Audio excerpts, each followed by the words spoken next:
শুক্রবার বিকেলে নওদা থানার শ্যামনগর এলাকায় একটি ঈদগাহের প্রাচীর নির্মাণের শুভ শিলান্যাস করতে এসে বহরমপুর সাংসদ অধীর রঞ্জন চৌধুরী এবং গ্রামের মানুষ নাসিরউদ্দিন মণ্ডল কি বললেন শুনুন।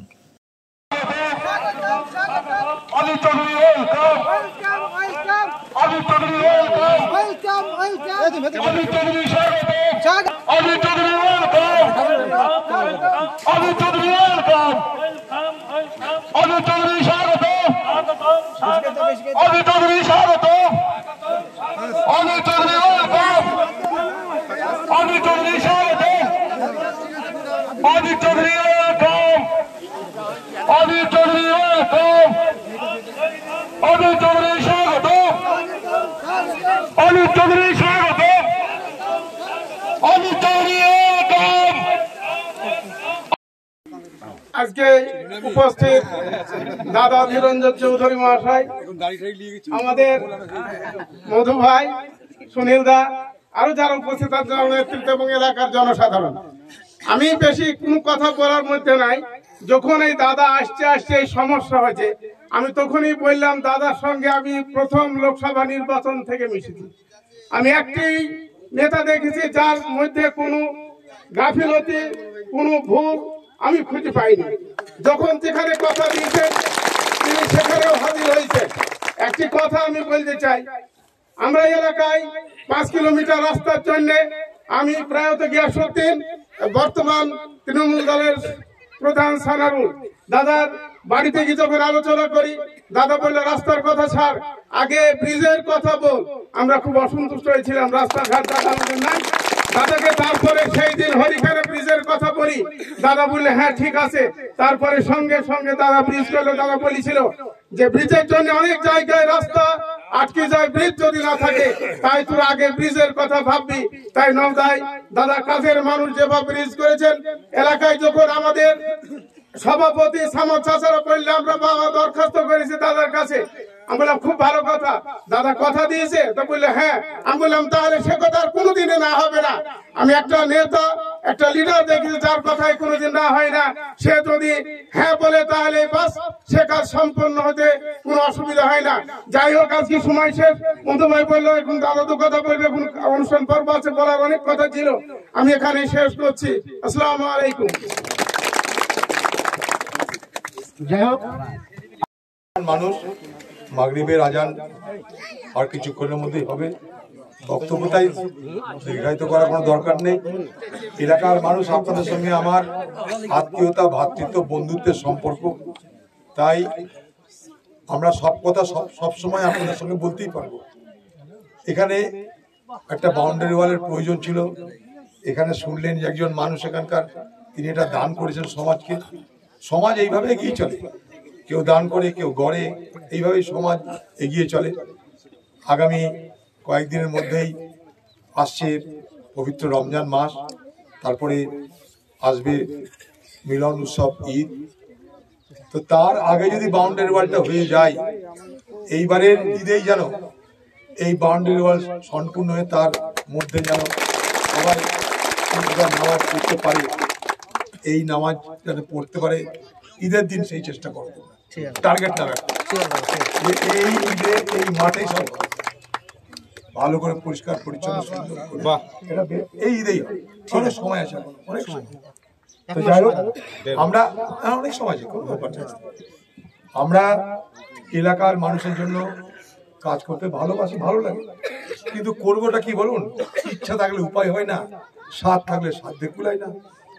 আল্লাহকে বলি ভাই আমাকে অনেক টাকা দাও, অনেক সুযোগ দাও, অনেক ক্ষমতা দাও, বেশি বেশি কাজ কর। তো আল্লাহ কখনো কৃপণতা করে তো কি করবো? আটকে যায়। আমরা তাই চাই আরো বেশি কাজ কর। যখন জেলা পরিষদ ছিল, দেখেছেন আপনারা, সব এলাকা মহিউদ্দিন ভাই বলছেন সব আমরা সম্পূর্ণ করে যোগাযোগ করে দিই। কোনো এলাকা বিচ্ছিন্ন বলে কিছু রাখি না, সে ডাকাতিয়া কোথায় হোক আর আমাদের এইসব অঞ্চলই হোক। আমি তো আরো এখানে প্রস্তাব দিয়েছিলাম যে টুঙ্গি ব্রিজ করা। আমাদের মহিউদ্দিন ভাই যারা ব্রিজের কথা বললেন, আমি এখানে টুঙ্গি ব্রিজ করার জন্য প্রস্তাব দিয়েছিলাম এখানকার সরকারকে। আমি টাকা আমরা জোগাড় করে দেবো, এই যে আমি টাকা দিচ্ছি আপনাদেরকে জোগাড় করে, আমাকে শুধুমাত্র পারমিশনটা দরকার, পারমিশন দিল না, কোথায় যাবো? এই যে রাধানগরের ব্রিজ, আমার মনে আছে আজও 2004-05 সালে সোনিয়া গান্ধীকে ধরে আমি রাধানগরের ব্রিজের জন্য অতিরিক্ত অর্থ বরাদ্দ করেছিলাম। সেই টাকা এসে পড়ে থাকলো রাজ্যে, কাজ হলো না, হবে না, হচ্ছে, করতে করতে বছর বছর পার। সমস্যা কোথায়? কে কার কৃতিত্ব নেবে, সে কৃতিত্বের লড়াই সব ব্যস্ত। আরে ভাই, কেউ না কেউ কর, কৃতিত্ব নিবার লড়াই সব ব্যস্ত। আমি মুর্শিদাবাদ জেলা, আমার লোকসভা না, 99 সাল থেকে মেহনত করছি নসিপুর আজিমগঞ্জ রেলটাকে যুক্ত করার জন্য। আমার জেলার চেহারা পাল্টে যাবে। 99 সাল থেকে মেহনত করছি। 2004 সালে উদ্বোধন হয়েছে, কাজ শুরু হয়েছে, কাজ শেষ হয়ে গিয়েছিল, একটুখানি জমি আটকে ছিল রাজ্যের অসহযোগিতার জন্য। ধাক্কা মারতে মারতে মারতে মারতে সেটা সম্পূর্ণ হয়েছে। এখন ট্রেন চলবে। 25 বছর মেহনত করার পর পরশুদিন আমি আবার রেলের অফিসারদের নিয়ে গেছিলাম যে শেষ দেখা দেখতে, এবার থেকে ট্রেন চালু হবে। তার আগে কোথাও ভুল ত্রুটি আছে। বিজেপি পার্টি 2 বছর আগে ওখানকার এমএলএ হয়েছে, সে বিজেপি পার্টির এমএলএ লোকজন নিয়ে আমাকে কালো ফ্ল্যাগ দেখাচ্ছে, বলছে অধীর চৌধুরী গ্রুপ। এখন যাবো কেন? যাবো রে ভাই, তোদের জন্মের আগে থেকে রেল ব্রিজেই মাথা কামাচ্ছে। 25 বছর হয়ে গেল, লিখিত পড়তে 25 বছর। এর আগে আমি রেলের বড় বড় অফিসারদের নিয়ে এসেছি, এখনো নিয়ে এসেছি। আমি কিসের ভক্ত? আমি আমার ক্ষমতায় নিয়ে এসেছি রেলের জেনারেল ম্যানেজারকে। মুখ দেখে আসেনি, আমার পদের ক্ষমতায় তাকে আসতে হয়েছে। কেন আনিছি? এই কাজ এই বছরেই সমাপ্ত করতে হবে, যেভাবেই হোক। আর দেরি করা চলবে না। 25 বছর মুর্শিদাবাদের মানুষ এই রেলের পরিষেবা পায়নি। কোথায় যাবেন আপনি? কৃতিত্ব তার প্রতিযোগিতা করতে গিয়ে আমরা মরেছি। এই দেখুন না, আমি রেলমন্ত্রী হওয়ার আগে পলাশী পর্যন্ত ডবল লাইন ছিল, তারপরে ডবল লাইন ছিল না।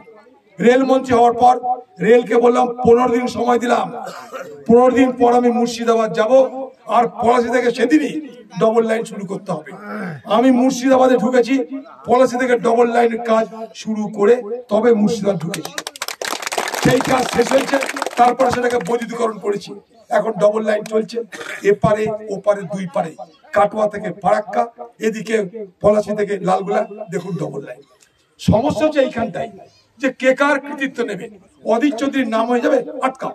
বহরমপুরে 2টো ব্রিজ, রেলের ওভার ব্রিজ। আপনারা বহরমপুর শহরে যান, চুয়াপুরের ব্রিজ পার হতে হয়, এই চুয়াপুরের রেলগেট পার হতে হতো, কত মানুষের কষ্ট হতো। সেই রেল ব্রিজটা যাতে রেলের উপর দিয়ে যেতে পারে মানুষ, যাতে কোনো ঝামেলা না হয়, রুগী নিয়ে যেতে সমস্যা হয়, পড়াশোনা করতে কাজ করতে সমস্যা হয়, রেল গেটে ঘন্টা পর ঘন্টা আটকে থাকে। সেই রেলের ব্রিজটা করার জন্য আমি রেলমন্ত্রী থাকা অবস্থায় 39 কোটি টাকা বরাদ্দ করলাম। একটা 55 তলায়, যেখানে দমকল জলগির লোকরা শহরে আরামসে ঢুকতে পারবে, আরেকটা চুয়াপুরে হরিয়ারপাড়া নওদার লোকরা আরামসে ঢুকতে পারবে। একটা ব্রিজ শুরু করলাম, শুধু এনওসি দেবে, অর্থাৎ রাজ্য বলবে যে আমার আপত্তি নাই। সেই এনওসি দিল না। হ্যাঁ, এনওসি দিল না। আমি উদ্বোধন করার পর এনওসি দিল না। আমার মন্ত্রী তো চলে গেল, আমি নিজে হাইকোর্ট করলাম, তারপরে হাইকোর্ট থেকে অর্ডার বার করলাম। তারপরে আগের যে কন্ট্রাক্টর ছিল সে তো চলে গেল, জেলা পরিষদের কন্ট্রাক্টরকে দিয়ে কাজ করাতে গেল। 12 বছর পার হয়ে গেল, সময় হয়ে গেছে না? 12 বছর সময় পার হয়ে গেল। কি না, কৃতিত্বের লড়াই। অধীর চৌধুরীকে নাম লিখে দিব না। আরে আমার নাম নিয়ে কোনো কাম নাই, যা লোকের বুঝার বুঝবে। তোরাই কর, তোদের নিয়ে আমি হাততালি দিব। তোরা কর, তোরা করে দে, তোদের জন্য আমি হাততালি দিব। মানুষের জন্য কাজ করলেই হলো, যেই করুক সাহায্য করবো আমি। সামান্য সামান্য এই ধরনের সংকীর্ণ মানসিকতার জন্য আমরা অনেক কিছু থেকে বঞ্চিত হচ্ছি। এই দেখুন, সিদ্দিকা বেগম সভাধিপতি ছিল, 1200 কিলোমিটার পাকা রাস্তা করেছিলাম মুর্শিদাবাদ জেলায়। গঙ্গাধারী ব্রিজ, এই যে সর্বাঙ্গপুরের ব্রিজ, তারপরে সেই আমলে রাধানগর ব্রিজের কাজ আমি টাকা আনলাম। পাল্টাচ্ছে রাস্তা, ঢোল বাজাতে হবে, তার জন্য আটকাতে হবে। যেই কাজটা নিয়ে আসুন, কিন্তু আটকাতে হবে। এই করতে করতে জানেন, আমি যাকে এমপি টাকা যেটুকুই পাই সেটা খরচা করো, সেটা যেন খরচা করতে না পারি, তার জন্য কত মাথা ব্যথা। এ কারণ দেখিয়ে, সে কারণ দেখিয়ে, ওই কারণ দেখিয়ে কাজ আটকাও। অধীর চৌধুরী কাজ আটকাও, কারণ লোকে বলবে কাজ করছে। এই যে ঈর্ষা, এই ঈর্ষার জন্য কাজ করা সম্ভব হয় না। তার মধ্যে ধাক্কা মারতে মারতে মারতে এতটা আমরা করেছি। আপনাদের সকলের দোয়া আশীর্বাদে আমরা এটা করব। এখানে ঈদগার মাঠ দিয়েছে যে, সে সব থেকে বড় দানি ব্যক্তি, তার দানকে গোটা সমাজ মেনে নিচ্ছে। আল্লাহ তাআলা তাকে অনেক দিন তাকে আয়ু দিন, তার সকল তার পরিবারকে ভালো রাখুন, তাকে ভালো রাখুন। আমরা তার সঙ্গে একটু জুড়ে একটা প্রাচীন এলাকার মানুষের সুবিধা হবে। আপনারা সবাই ভালো থাকুন।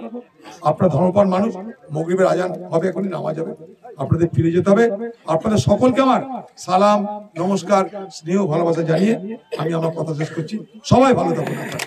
আর্থিক লেনদেনের নির্ভরযোগ্য প্রতিষ্ঠান চাঁদপুর সমবায় কৃষি উন্নয়ন সমিতি লিমিটেড। ঠিকানা চাঁদপুর, নওদা, মুর্শিদাবাদ। এখানে savings account, recurring deposit, fixed deposit, MIS, double scheme, জল প্রকল্প এছাড়াও সরকারি বিভিন্ন প্রকল্পের টাকা লেনদেন করা হয়। সমস্ত রকমের চেক ভাঙানোর সুব্যবস্থা আছে। সম্পূর্ণরূপে কম্পিউটার দ্বারা পরিচালিত।